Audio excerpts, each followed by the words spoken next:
I've been asked to talk about the tyres that I have on the bike. Now, what I have here at the moment is the Mitas E07. Now, to my mind, it's one of the best tyres that you can buy. Or certainly one of the best dual sport tyres that you can buy.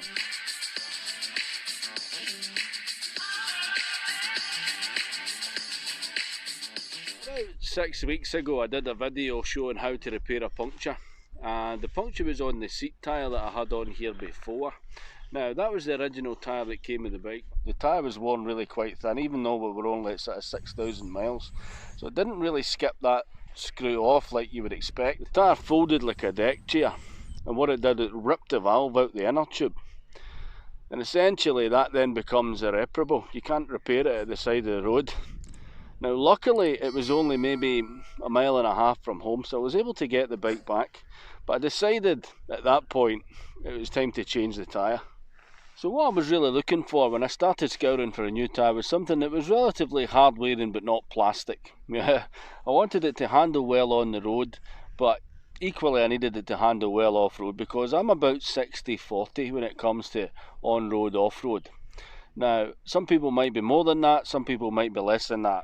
Even at 3,000 miles, there's more tread on this tyre than I had on these seat tyres when they were brand new. The blocks here you can see are still significant and are very sharp. The only time I find these tyres being really bogged up is when I'm in that really deep sandy clay. But even then, if you keep the tyre rolling, it throws that stuff out. Now, the tyre is very narrow, which is a good thing when it comes to traction. Traction is all about weight and pressure, folks. It's not about how much grip you've got on top of that mud.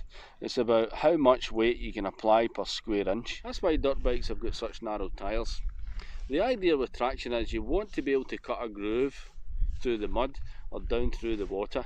If you can imagine this bike is, say, 400 pounds, it's actually heavier than that, but if it's 400 pounds and you've got a 2-inch block tread, then that's essentially 200 pounds per square inch.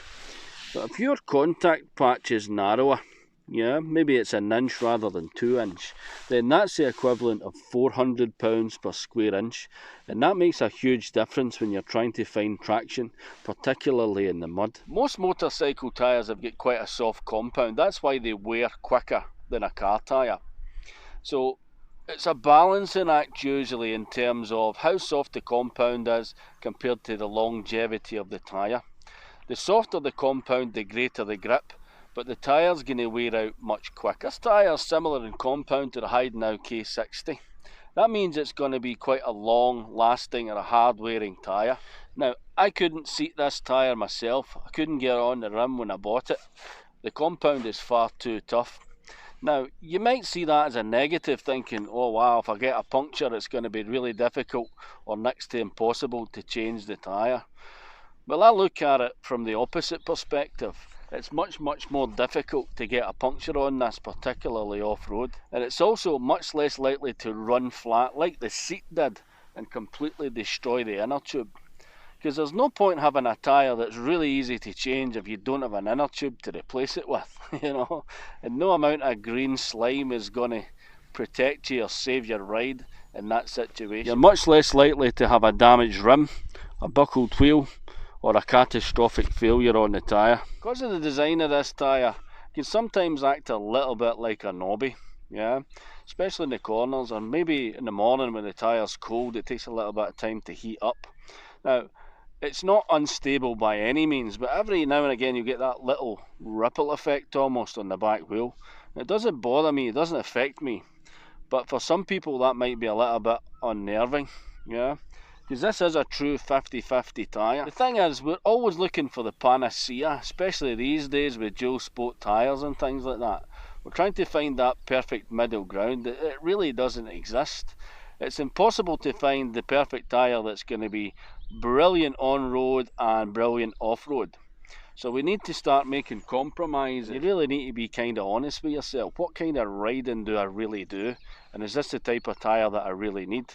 Or do I want a softer compound because I'm always on the tarmac? I can understand why a manufacturer might put something like a Pirelli MT60 or a seat tyre on there that's got a nice soft compound, because new riders or people on new bikes in particular, as they're getting used to it, that's when they're more than likely to come off the thing. So if you've got a tyre with a nice soft compound on there that's not too plasticky, then it's kind of good enough. Now, I don't have any allegiance to any tyre manufacturer or anything like that. I really don't care, to be honest. A tyre is a black rubber thing that goes on my bike, you know, and as long as it does the job that I'm asking it to do, then it's perfect for me. And this is a 50/50 tyre that does an excellent job, in my mind, on the road. It's certainly good enough. And off-road, it's close to outstanding. Yeah, it's better than some of the knobbies that I've run on bikes, I'll be completely honest, and that is no joke.